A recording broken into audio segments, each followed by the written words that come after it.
السلام عليكم ورحمة الله وبركاته. الحمد لله وحده والصلاة والسلام على من لا نبي بعده وبعد. الحمد لله. அன்னை ஃபாத்திமா பெண்கள் அரபிக் கல்லூரி சார்பாக நடத்தப்படும் கற்போம் கற்றுக் கொடுப்போம் என்ற நிகழ்வின் வாயிலாக மீண்டும் உங்கள் எல்லோரையும் சந்திப்பதில் மகிழ்ச்சி அடைகிறோம். அல்ஹம்துலில்லாஹ் சும்மா அல்ஹம்துலில்லாஹ். இதற்கு முன்னால் நாம் அரிசினுடைய நிழலை பெறக்கூடிய நபர்களில் 3 நபர்களை நாம் தொடர்ச்சியாக பார்த்தோம். இன்றைய தினம் 4வது நபராக வரஜுலானி தஹாப்பா ஃபில்லாஹி இஜ்தமஆ அலைஹி வதஃபர்ரகா அலைஹி. அதாவது அல்லாஹ்வுக்காக வேண்டியே இணைந்து அல்லாஹ்வுக்காக வேண்டியே பிரிகிற 2 நபர்கள். அல்லாஹ்வுக்காக வேண்டியே இணைவார்கள், அல்லாஹ்வுக்காக வேண்டியே பிரிவார்கள். ஆக அவர்களுடைய நட்பு வட்டாரம் என்பது அல்லாஹ்வுக்காக வேண்டி அவர்கள் நேசிக்கக்கூடியவர்களாகவும் அல்லாஹ்வுக்காக வேண்டியே சில சூழ்நிலைகள் பிரியக்கூடியவர்களாகவும் இருப்பார்கள். அல்ஹம்துலில்லாஹ். இன்றைய காலகட்டத்தில் அல்லாஹ்வுடைய விஷயங்களை பற்றி பேசக்கூடிய மார்க்க சபைகளில் ஒன்று கூடுகிறோம். ஒன்று கூடி அதில் அல்லாஹ்வை பற்றி பேசக்கூடிய விஷயங்களை கேட்கிறோம். பிறகு பிரிந்து செல்கிறோம். மதரசா மாணவர்கள், மதரசா மாணவிகள், இப்படி மார்க்க விஷயங்களில் ஒன்று கூடுவர்களாக இருக்கிறோம். அல்ஹம்துலில்லாஹ். அதே போன்று இங்கு யோசிக்க வேண்டிய கவலைக்கிடமான விஷயம் என்னவென்று சொன்னால், இன்றைக்கு மார்க்க விஷயத்துக்காக ஒன்று கூடுவதை காட்டிலும் அதிகமாக நண்பர்கள் ஒன்று கூடுவது என்பது பாவத்தின் பக்கம்தான் ஒன்று கூடக்கூடியவர்களாக இருக்கிறார்கள். பாவம் செய்வதில் ஒன்று கூடுவார்கள், பாவம் செய்துவிட்டு பிரியக்கூடியவர்களாக இருக்கிறார்கள். ஆக மார்க்கத்துடைய விஷயத்தில், நன்மையுடைய காரியத்தில் அல்லாஹ்வுக்காக வேண்டிய ஒன்று கூடி பிரியக்கூடிய கூட்டங்கள், நண்பர்கள் என்பது மிகவும் குறைவாகவே இருக்கிறது. பாருங்கள், இன்றைக்கி ஒரு தியேட்டருக்கு போகணும் அல்லது வேறு எங்கேயாவது ஒரு இடத்திற்கு போகணும், பாவம் செய்யணும், மது அருந்தணும், இதே பாரியான விஷயங்களுக்கு நண்பர்கள் ஒன்று கூடுகிறார்கள். அதற்காக வேண்டி ஒன்று கூடி பேசுகிறார்கள். அதை செய்வதிலே அவர்கள் திட்டம் தீட்டுகிறார்கள்.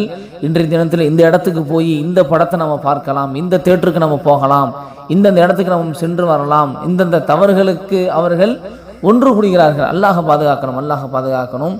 ஆக அல்லாஹுடைய அந்த நேசத்தை பெறுவதற்காக வேண்டி, அல்லாஹ் சொன்ன விஷயங்களை அடைவதற்காக வேண்டி, அதற்காக வேண்டியே ஒன்று கூடுவார்கள், அதற்காக வேண்டியே பிரிவார்கள்.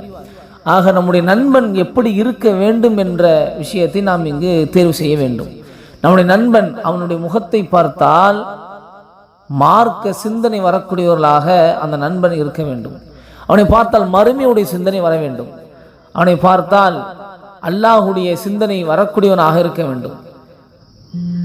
ஆக நம்முடைய நண்பனானவன் தொழக்கூடியவனாக, அல்லாஹுடைய இபாதத்திலே அவனுடைய நேரங்களை செலவழிக்கக்கூடியவனாக, தவறுகளை விட்டு அகன்று இருக்கக்கூடியவனாக, தவறுகள் செய்தால் இது செய்வது தவறு என்று சுட்டி காட்டக்கூடிய அளவிற்கு ஓரளவு மார்க்கத்துடைய விஷயத்தில் அவர்கள் ஈடுபட்டு இருக்கக்கூடியவர்களாக இருக்கக்கூடிய நண்பர்களை நாம் தேர்ந்தெடுப்போம் என்று சொன்னால், நாம் தவறு செய்யும் பொழுதுமே கூட அதை சுட்டி காட்டுவார்கள், தவறின் பக்கம் போகாமல் நம்மளை பாதுகாப்பார்கள். அல்லாஹுடைய தொடர்போடு நாம் அவர்களோடு சேர்ந்து பயணிக்கலாம். அல்லாஹுவை நேசிப்பதிலும் அல்லாஹுடைய மார்க்கத்தை பின்பற்றுவதிலும் பாவமான காரியத்தை விட்டு விலகி இருப்பதிலும் நாம் நல்ல ஒரு நட்புடைய தோழமை நாம் கொள்வோம் என்று சொன்னால் அவர்கள் நல்ல ஒரு நண்பர்களாக இருப்பார்கள். ஆக சுருக்கமாக சொல்ல போனால், நட்பு என்பது நன்மையின் பக்கம் வழிகாட்டக்கூடியவர்களாக இருக்க வேண்டுமே தவிர தீமையின் பக்கம் வழிகாட்டக்கூடியவர்கள் நண்பர்கள் அல்ல. தீமையின் பக்கம் வழிகாட்டக்கூடியவர்கள், அனாச்சாரத்தின் பக்கம் நடைபோட அழைப்பு கொடுக்கக்கூடியவர்கள், விபச்சாரத்தின் பக்கம் அழைப்பு கொடுக்கக்கூடியவர்கள், அசிங்கத்தை செய்வதற்காக தூண்டக்கூடியவர்கள், இவர்களெல்லாம் நண்பர்கள் அல்ல, ஷைத்தான்கள். அல்லாஹ் பாதுகாக்கணும். ஆக நம்மளை தொழுகைக்கு அழைக்கக்கூடிய நண்பன், துவா கேள் உனக்கு எல்லாம் அல்லாஹ் கொடுப்பான் என்று அல்லாஹுடைய சிந்தனையை ஊட்டக்கூடிய நண்பன், பாவம் செய்தால் இது தவறு, அல்லாஹ் ரப்பல் ஆலமீன் கடுமையாக இதை கண்டிக்கிறான். அல்லாஹ்வுடைய தூதர் தடுத்திருக்கிறார்கள். நாளை மறுமையிலே இதற்கு கடுமையான வேதனை ஏற்படும், இதை விட்டு தவிர்ந்து கொள் நண்பா என்று சொல்லக்கூடிய நமக்கு மறுமையுடைய சிந்தனை ஏற்படுத்தக்கூடிய நண்பன். இப்படிப்பட்ட ஒரு நட்பு வட்டாரத்தை நாங்கள் தேடி அமைத்து கொள்ள வேண்டும். அன்பார்ந்த இஸ்லாமிய சகோதரர்களே, சகோதரிகளே, இளைஞர்களே, மாணவர்களே, மாணவிகளே, பெரியோர்களே, நம்முடைய நட்பு வட்டாரம் என்பது நன்மையின் பக்கம் வழிவகுக்கக்கூடியதாக இருக்க வேண்டும். அல்லாஹ்வுக்காக வேண்டியே இணைவோம், அல்லாஹ்வுக்காக வேண்டியே பிரியக்கூடியவர்களாக நாம் இருப்போம். அதை தவிர்த்து வேறு எதற்காகவும் பாவமான காரியத்திற்காக வேண்டி இணையக்கூடியவர்களாக நாம் ஆகிவிட வேண்டாம்.